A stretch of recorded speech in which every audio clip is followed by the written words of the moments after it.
Bonjour et bienvenue dans ce nouveau tutoriel dédié au HPIS. Comme promis, nous allons rentrer dans le détail des innovations du HPIS. Pour ce deuxième opus, nous allons parler des gâchettes.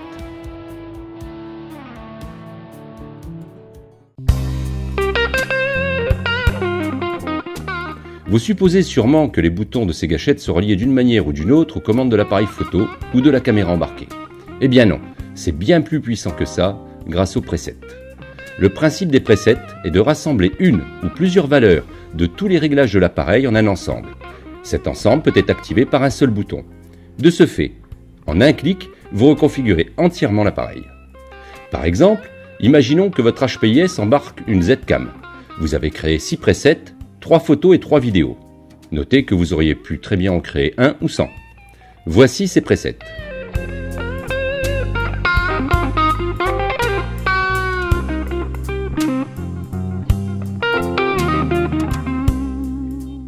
Maintenant, voyons comment cela se traduit en fonctionnement.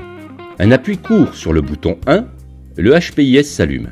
Automatiquement, HPIS reconfigure votre appareil avec le preset numéro 1. Voici donc votre configuration actuelle. Pour la position dôme, vous avez entendu certainement la robotisation de la caméra s'activer. Elle est venue se positionner automatiquement sur le point 0. Maintenant, vous voulez filmer. C'est très simple. Un appui sur le bouton 3 lance l'enregistrement. Un second appui sur ce même bouton coupe l'enregistrement. Admettons maintenant qu'en filmant, vous remarquiez un sujet que vous voulez photographier. Il vous suffit d'un appui long sur le bouton numéro 2 pour que le HPIS reconfigure l'appareil avec le preset photo numéro 4. Si ce preset vous convient, un clic sur le bouton 3 prend une photo. Sinon, un appui court sur le bouton 2 reconfigure la caméra avec le preset 5. Pour résumer, un appui long vous permet de switcher du mode photo au mode vidéo et inversement. Et dans chaque mode, un appui court permet de switcher entre les presets. Plutôt simple et puissant, non? Eh bien, il y a encore mieux. HPIS est scriptable.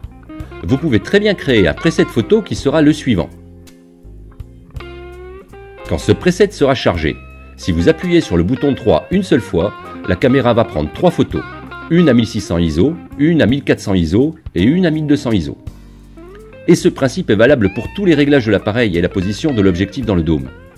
Un preset extrêmement puissant consistera à créer un mode photo avec un enchaînement de prises de vue identiques, mais pour chaque photo, une légère avance de l'objectif dans le dôme. De retour chez vous, l'analyse de ces photos vous permettra de déterminer pour chaque objectif la position idéale. Comment créer les presets? C'est aussi simple. Tranquillement chez vous, vous vous connectez sur le site web Azuru Diving, vous rentrez dans votre compte et là, vous retrouvez vos presets déjà créés. Vous pouvez en enlever, en ajouter ou changer l'ordre des priorités.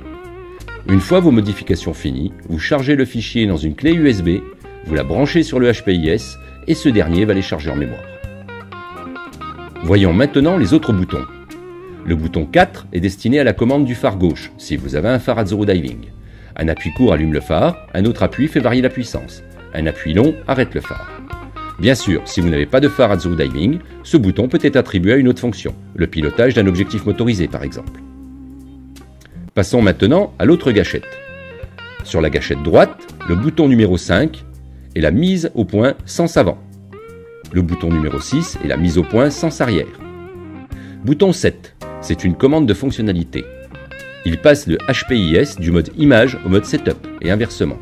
Le mode image est le mode d'utilisation du HPIS. Le mode setup vous permet par exemple de récupérer les images. Bouton 8, destiné à la commande du phare gauche, si vous avez un phare Azuru Diving. Comme le bouton 4, il peut être attribué à une autre fonction. Voilà, vous avez pu constater toute la puissance et la souplesse d'adaptation du HPIS. Je vous souhaite de bonnes plongées avec les équipements Azuru Diving et HPIS.